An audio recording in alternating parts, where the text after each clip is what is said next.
Quite an extraordinary outburst here, Kieran. So we've seen the Chinese embassy fire back at Australia on the push for a COVID-19 international inquiry, with an embassy spokesperson answering a media question today on Australia's backing for a World Health Assembly vote for an investigation into COVID-19, quite pointedly and quite sharply. The answer slammed Australia for attempting to claim a win. The draft resolution on COVID-19 to be adopted by the World Health Assembly is totally different from Australia's proposal of an independent international review, it says. A close look at the draft itself can easily come to such a conclusion. All those who know the consultation process that led to the resolution understand this.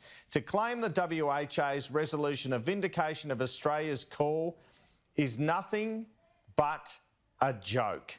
In the past hour, we've seen US President Donald Trump threaten to permanently withhold funding for the World Health Organization if they do not demonstrate their independence from China in a letter published on Twitter. All this before a vote tonight on this investigation, which will be led by the WHO, the way things are going, as if this thing could not ratchet up more.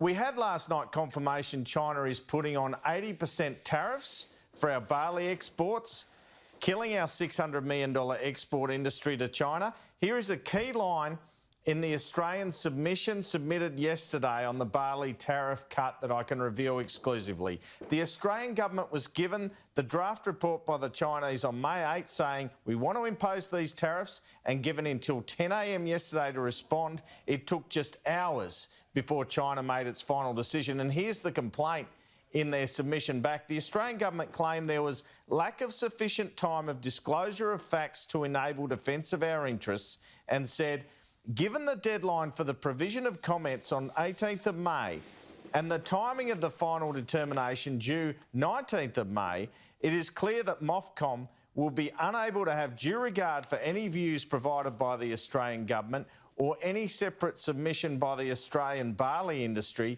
given the decision is to be made the following day. In other words, Kieran, this is a stitch-up. You're not even going to look at our submission. You are just going to impose these tariffs, which are going to stop our exports to your country. So we know President Xi Jinping spoke to the World Health Assembly last night and had some agreement with an investigation. Health Minister Greg Hunt was not required to speak despite preparing a video presentation. The vote on investigation expected to pass tonight, endorsing a World Health Organization inquiry, but only once the virus has passed. That could be a long time away. Let's have a listen to President Xi. In China, after making painstaking efforts and enormous sacrifice, we have turned the tide on the virus and protected the life and health of our people. All along, we have acted with openness, transparency, and responsibility. We have provided the information to the WHO and relevant countries in the most timely fashion. We have released the genome sequence at the earliest possible time. We have shared control and treatment experience with the world without reservation. We have done everything in our power to support and assist countries in need. China calls on the international community to increase political and financial support for WHO so as to mobilize resources worldwide to defeat the virus. So that's China's version of events, Kieran. There was transparency. We did the right thing every step of the way. The WHO needs more money. There you have it. Tensions so high between China and Australia, the Chinese authorities do not want to give Australia any credit over this investigation, and tensions between the US on one side and the World Health Organization and China, it seems, on the other, escalating.